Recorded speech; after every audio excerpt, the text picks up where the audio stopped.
şəhərin mərkəzində 28 may və hamının tanıdığı qış parkının yaxınlığında premium binada Malibu Rezidence'də gözəl bir təmirli 3 otaqlı mənzilimiz çıxıb satışa. Mənzilin start qiyməti 405 min manatdır. 90 kvadrat metr sahəsi var.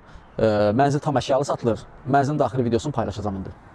Həyatımda səhv elədim. Narzular qaldı yarım, narzuları əllərimlə məhv elədim. Yadındadır mı sen idin tek nefes almağıma sebep şar ürəyim. Ne beni özgelerde ara, ne beni özge üreyde aktar ürəyim. Qənim kesildim mənə, sen qəstimə durdun, qəti düşmənim kimi.